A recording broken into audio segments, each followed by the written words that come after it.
Rick Scott as our majority leader. Here's a serious individual, very successful person in the private sector, successful governor of Florida.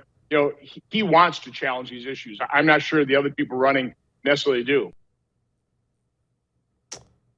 Wholeheartedly agree, and joining us now is the man who hopefully, fingers crossed, is going to be the next Senate Majority Leader, Senator from the great state of Florida, Rick Scott. Senator, okay, how's it looking right now? Don't blow smoke on me. Are you looking good? Is it a disaster? Where are we at? I'm optimistic, but there's so many of my colleagues that they're not saying where they are. So, you know, I'm going in. We're having a dinner tonight. It's a little frustrating because everybody can't be there. And then tomorrow they've just told me that, you know, we get to make our pitch, but we don't get. There's not going to be a Q&A. But I mean, they're trying to rush this. But that's, you know, there's not much I can do about it. So here's my pitch. My pitch is real simple. I support Donald Trump's agenda, number one, wholeheartedly. He got a mandate. Let's get it done. That's one. Number two is I have the background to get things done. I'm a business guy. I built the largest hospital company. I built a variety of manufacturing companies. I was the governor of Florida. We turned our economy around in Florida. So I know how to get things done. You have a goal, you build a team, you create a plan, you create the measurement systems, and you keep working it every day to get it done. That's what we need up here. We have big problems. Let's get them fixed. Senator, what are you guys having for dinner? I don't know. It's what they have up here is chicken and a little bit more chicken, and they have a little bit more chicken. See, I was hoping that I would hear something fancy. You're freaking United States senators. I figured it would be steak and lobster or something nice or something. Maybe that's the key, Senator. Maybe you need to foot the bill and get some lobsters and steaks in there, and let's buy some votes. We need you in there. That I didn't think about that. I don't know if it's too late to do that. I think some people might be trying to do that. Yeah, I'm sure they are. In all seriousness, why the secret ballot? Help us, for those of us on the outside looking in. I will never be a senator, and most people watching won't. Why a secret ballot? Why is this something that's not done in the open? Why won't your colleagues tell you whether or not they're backing you? This seems confusing to people who are watching and saying, why isn't this open? Why can't we all see? Why? It doesn't make any sense to me. Look, you know how I vote on everything else. You know how I vote on judges. You know how I vote on every nominee. You know how I vote on every bill. I don't get this, and I don't understand why it's rushed. We have new senators, new Republican senators. I mean, they just start orientation, I think, today, and so tomorrow they've got to vote for the next 2 years, and maybe for, you know, it's hard to change when somebody gets elected. So who's going to be the majority leader? So, you know, I don't get it. But look, they did this 2 years ago when I ran against McConnell. They rushed the vote to the next day. So this is a way for people to try to reduce the chance that the outsider, the guy that wants to completely change how we work to make sure maybe get something done, like balance the budget, secure the border, get more American jobs, hold China accountable, make sure we're not in forever wars. The guy that wants to do that has a harder time getting something done.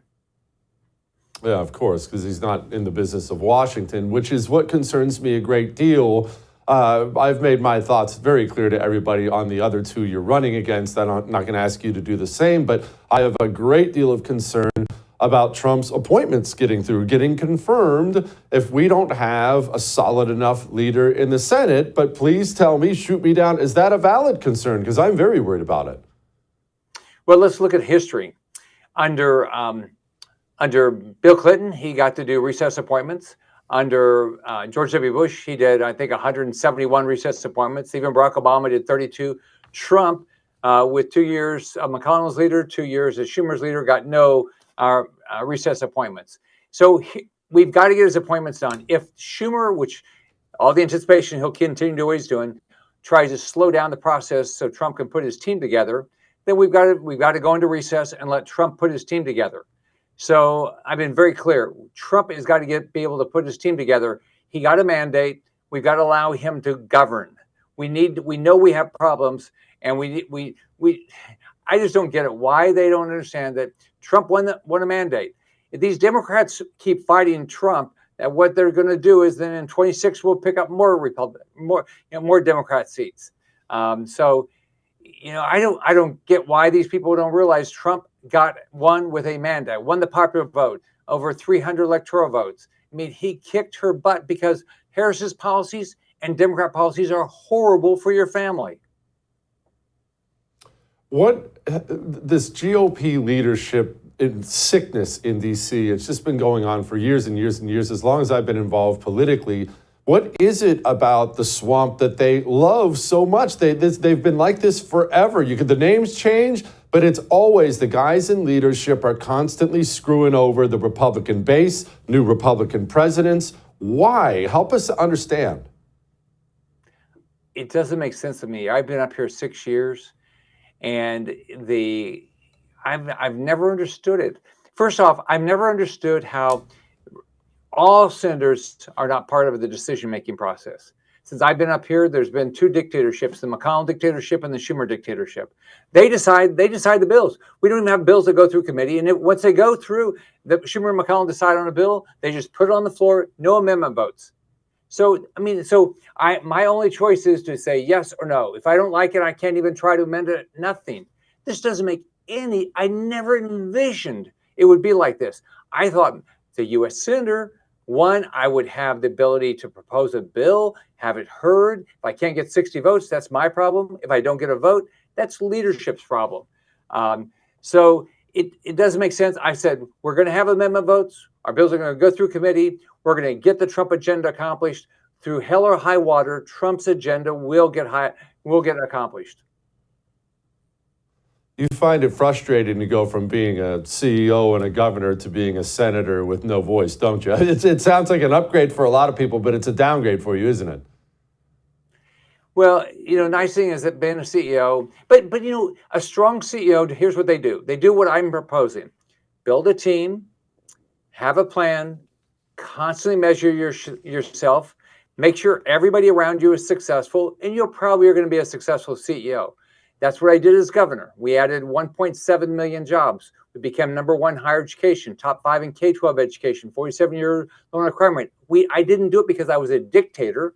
I did it because I brought people along. That's what we need with a leader here. We need somebody who's going to take all the input and bring everybody together, say, hey, we're going to go down this path because it's good for the people of your state. Now, I'm going to take your ideas. I'm going to implement their ideas and this person's ideas to get something done. It's not going to be one person makes the decision. So, but I look at it, the bottom line is this. Do you support Trump's agenda or not? If you don't support Trump's agenda, you're probably not going to elect me. Are you going to elect somebody that knows how to create a process to get things done? That's what I'm offering. I believe I'm going to win. My colleagues have said that's what they want. I hope that's what the vote comes out tomorrow.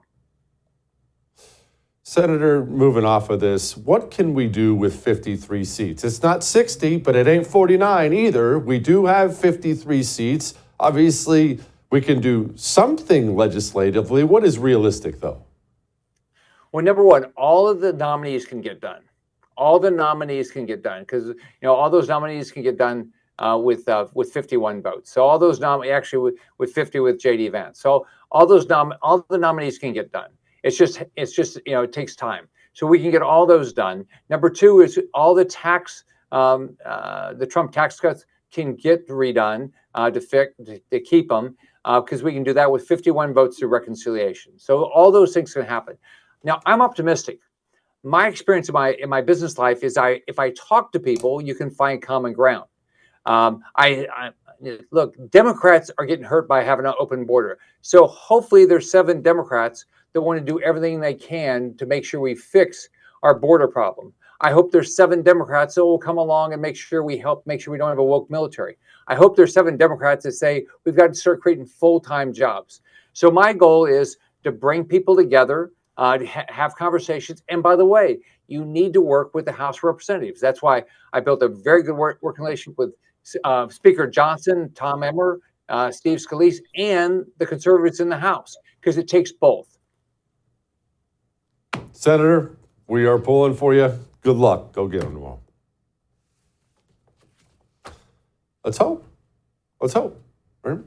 I would thank you for coming to my YouTube channel, but I know how brilliant it is, and I know you love it here. So subscribe and watch. We're going to start really ramping things up and putting some funny stuff, some interesting stuff out there, some collaborations. Either way, my YouTube channel is officially the place to be. So stick around.